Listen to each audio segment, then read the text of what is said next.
Hello strangers! Welcome to Stray Shadows, and today, meron akong Halloween surprise para sa inyo. Dahil araw ng mga bata, ang kakailanganin ay kabao. So nandito tayo ngayong gabi sa Sabino Funeral Services. NBA credited yan. Tayo ay magkakabaong shopping. Okay, so kasama natin ngayong gabi si... Ayan, lalabas sila bigla. Ting! Wala mo na, kuya. Ting! Tapos kuya, balik, dating? Balik. Ting!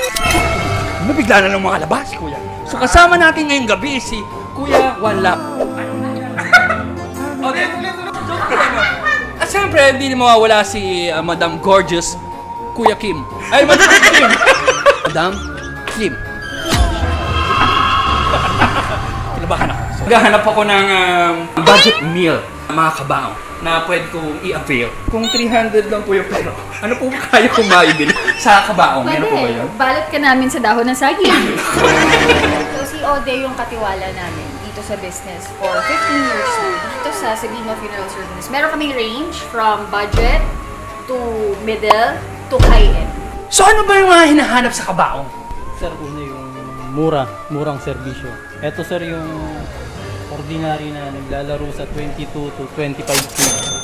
Maganda siya. Tapos yung doon sa up to 22 to 25, sir, anong ma-included doon? So, sesto, saka cupcake sa last night po, kapamigay po. Tapos sa libing naman po, may kasama naman. Wow, kumpleto na pala lahat yun. Kasi dito kasi hindi lang kabaong yung tinitingnan. Kundi full package ang ginagawa namin. So for example, ang notion kasi minsan ng tao para pagbili ng kabaong, yun lang yung binabayaran nila. Sa amin hindi. Pag ang kabaong, nakaset na siya, kagaya nung sinabi ni Ode, na yung kabaong niyan, kasama na yung gayak. Di ba nakikita nyo kapag may lamay, may mga curtain, may mga ilaw. So yung full setup, yun. Na which is, sa ganong presyo, parang hassle-free na sa family. Kasi ando na lahat. Yes. Even merienda na last night. Di ba meron din? So yun yung sinasabi ni Ode. So at 22 to 25, full package siya. Parang gusto ko na mapaaga. Hindi sasabihin ko. Ang ganda ng service niyo, no? Kung ipon naman na ako, gusto ko naman medyo tumaas ang aking gustong bilhin. Ano naman po yung next service? Makinis po, wala po kasi kami stock ng makinis eh. Yung makinis na ito kasi magaspang. Okay. Yun po yung naglalaro sa 40K. 40K? Akala kasi na marami na mahal yung magpaganito. Hindi mo alam na isang package, 40K, all in all, nandun na lahat ang service, di ba? Tapos pag budget ka naman, you can settle dun sa 22 to 25. So, may mapipilian po kayo sa ganung range. Tapos, depende rin yun sa family ha. Kasi some families mas gusto nagbuburol sa chapel. Meron kaming chapel. So meron kami 2 branch ng chapel dito sa Valenzuela. Yung main chapel namin dito sa Maysan. And then yung branch namin sa Genti de Leon. So, option din yun sa family na kunyari ayaw magburol sa bahay, pwede naman magburol sa chapel. Or iba naman para mas tipid, di ba? Meron pa rin nagbuburol sa bahay. Pero yung price po namin sa mga coffins, most of the time, pag medyo mababa ang service, hindi pa kasama yung presyo ni chapel. Pero may mga services naman kami na andun na lahat, pati chapel. Pero syempre, mas higher cost. Sir, magkano naman po range nito? 50K po.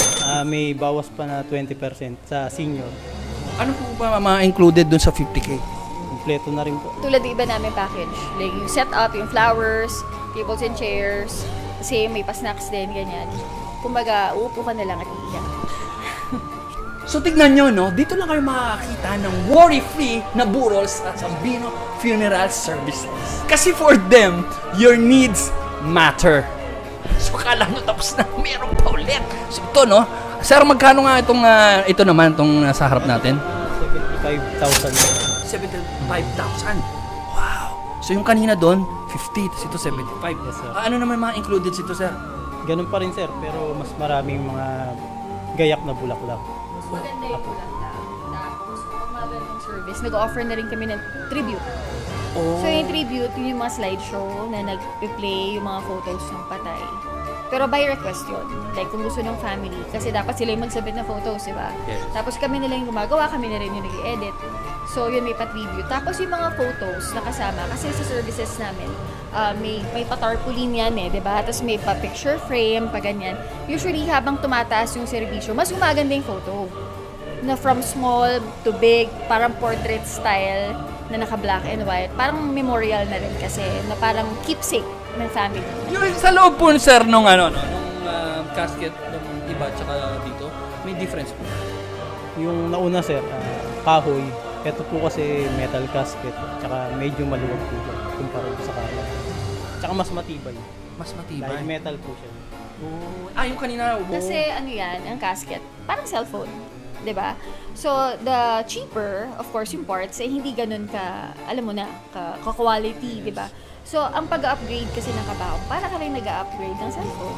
So, kung mas mahal, mas okay yung kaha, mas okay yung materials, so parang ganun siya.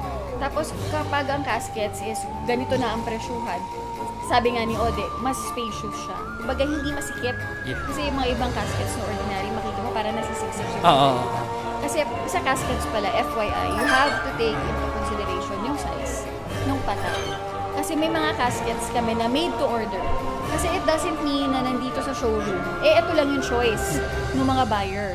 Kasi for example, kung yung patay medyo malaking tao, 'di ba? So magpapasadya. So ganun pala kung ako yung patay, mas komportable pala ako pag mas mahal. Meron pa ulit talaga. So ito, sir, ano nasa harapan natin, sir? Ano ng mga price range dito? Ito sir, 160. 60? Senior Flexi Capis. Pakita mo yung low. Ano sir ulit? Senior Flexi Capis. Senior Flexi Capis. So dito makikita mo yung interior niya, 'di ba? Ang ganda. Kumpara yung mga ordinary, napaka-plain. Maski yung shape, makikita mo.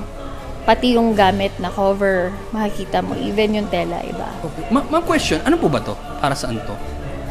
Ito yung Ode, ito yung tinatakip sa patay. Kasi ang viewing naman sa Pilipinas, hindi yung walang takip eh. Diba? Usually may takip. So, protection din to actually. Oo, kung ano man na mahulog or diba? Protection din eh, oo. So, yung amoy, formalin. Kaya sabi ni Ode. Oh, quality Ganda. So, yung mga coffins na ganyan, na gaya ng paliwanag ni Ode, habang nagtataas yan, may mga inclusions na rin sa libing. So, aside sa meron lang karo, minsan may na rin kami, pa-family car, yung mga ganon, na parang service din ng pamilya, na para papuntang sementeryo hanggang pauwi. May mga ganon. Or even, ibang family naman, nagre-request sila ng mga musiko. Musiko, ano naman? Parang funeral marching band. Yung mga ganon. Pero usually sa last night lang. Pero in some occasions, yung family nagre-request, kahit funeral march, meron. So we can contact people like them na para mas gawing, alam mo yun, magandang send-off, kumbaga. Casket na ganito, pag tumagal sa ilalim, compare sa iba, yung nabubulok, gaano katagal? Matagal naman sir, pagka hindi po nababasa yung pinaglibingan, matagal po siya mabulok. Ibang bodies, kahit for 10 years, minsan pag open, makikita mo pa yung forma niya, yung mga ganon. So, it goes with the coffin din. Kasi yung masilyado, di ba? Mas matibay, kumpara pag sa kahoy, di ba? Nabubulok agad. Kung nakita nyo naman kung gaano kaganda ang quality sa Sabino Funeral Services. Tingnan nyo pa lang sa metal ng casket. Sobrang ganda. Quality talaga. Kaya talagang, sabi sa'yo, parang pinaghahandaan ko na talaga eh. Kayo ay yayamanin, ito ang para sa inyo.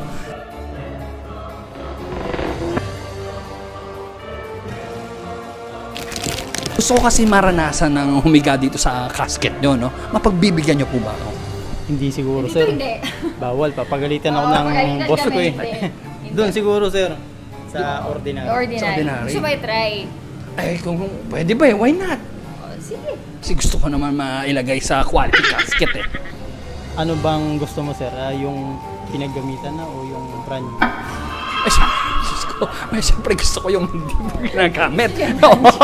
Brand nyo naman. Okay. Sige, pwede naman. Kasha. Parang natutulog lang. Napit ah. Pit na pit. Ito kaya. Sarap na natin? Yes. Kaya, isipin mo kanina.